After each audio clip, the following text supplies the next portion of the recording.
এটা safe zone আপনার জন্য টু গেট ই ভিসা। তো আপনি যদি ই ভিসা নিয়ে সাউথ কোরিয়াতে ফ্লাই করার যে কোনো ধরনের কোয়েশ্চেন আপনার থেকে থাকে, আপনি আমাকে কোয়েশ্চেন করলে ফেসবুকে অথবা আমাদের ডিরেক্টলি ইনবক্সে মেসেজ দিলে আপনি as soon as possible reply দেওয়ার ট্রাই করবো। আসসালামু আলাইকুম, this is Shafiq, CEO of Everydia consultancy. আজকে কথা বলবো সাউথ কোরিয়াতে 2027 সালের মার্চ ইনটেক প্রোগ্রাম সম্পর্কে। সো মার্চ ইনটেকে যারা সাউথ কোরিয়াতে মাস্টার্স প্রোগ্রামে অ্যাপ্লিকেশন করতে চান, specially for SMIT Seoul media institute of technology, Kangwon national university, Gangnam university, ফিয়ালটেক ইউনিভার্সিটি, ক্যামসাং ইউনিভার্সিটি, Dong A university, Busan university of foreign studies, Chungbuk national university, হানসা university এবং হানসাং ইউনিভার্সিটি। এই ইউনিভার্সিটিগুলোতে যারা আপনারা অ্যাপ্লিকেশন করতে চান তাদের স্পেশালি কিছু কোশ্চেন থাকে। এইবার রিসেন্টলি একটা ইউনিভার্সিটি যুগ হয়েছে, এটা বলতে ভুলে গেছি, সেটা উলজি ইউনিভার্সিটি। সো আপনাদের পছন্দের তালিকা, সবার পছন্দের তালিকায় আমি যে ইউনিভার্সিটিগুলো বললাম ওই ইউনিভার্সিটি থেকে যে কোনো একটা না একটা ভার্সিটি পড়বেই এই পছন্দের তালিকায়। তো আপনাদের সবাইকে আমি জাস্ট কিছু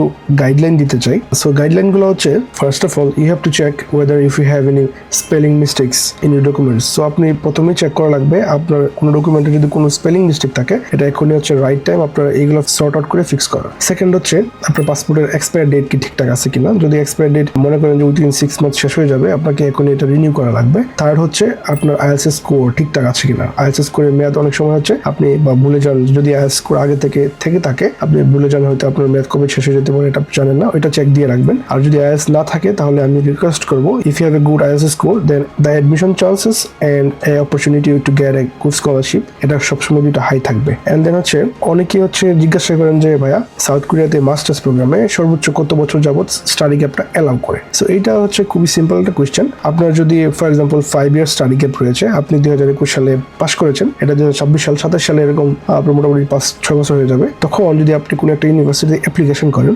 বেসিক্যালি যে সাউথ কোরিয়ার যে বা ইউনিভার্সিটিগুলো, তার কোনো প্রবলেম নাই, ইউনিভার্সিটির কোনো ইস্যু নাই যে আপনি এই সময়টাতে কি করছেন অথবা কেন ইউ হ্যাভ স্টাডি গ্যাপ। আচ্ছা, এটা ইউনিভার্সিটি না দেখলেও এই বিষয়টা ইমিগ্রেশনে খুব বেশি ফোকাস করে। ওনারা দেখবে যে আপনি কি আদৌ 2021 সাল থেকে 26 সাল পর্যন্ত কোনো কাজে জড়িত ছিলেন কিনা, অথবা if you had any studies, diploma, short course, ETC. আপনি যদি প্রপার ডকুমেন্টেশন অথবা প্রুফ দিতে পারেন তাহলে এটাকে ওনারা স্টাডি গ্যাপ মনে করবে না। তার মানে আপনি রেগুলার স্টুডেন্ট ছিলেন। অ্যাজ এ স্টুডেন্ট আপনি অ্যাপ্লিকেশন করলেন সাউথ কোরিয়াতে, আপনার যে পারপাসটা স্টাডি পারপাস D2 ভিসা, এটা ঠিক আছে। তার মানে সামটাইমস আপনাকে দেখবেন যে 7 রিজন দেন রিজেকশনের সময় যে আপনি এজ এ স্টুডেন্ট আপনার পারপাসটা ঠিক নাই, আপনি সাউথ কোরিয়াতে আসলে যে পারপাসে আসতেছেন এই পারপাসটা আপনার ঠিক নাই, এই জন্য অনেক সময় ভিসা রিজেক্ট হয়। তো সবকিছু মিলে আমি বলবো যে স্টাডি গ্যাপ যদি বেশিও হয়, if you have proper study gap explanation, there is a good chance to get a e visa. Otherwise আপনাকে খুব হার্ড টাইম পাইতে হবে এই বিষয়টাতে। সো এরপরে আসি সাউথ কোরিয়াতে আপনার মাস্টার্স প্রোগ্রামে অ্যাপ্লিকেশন করার জন্য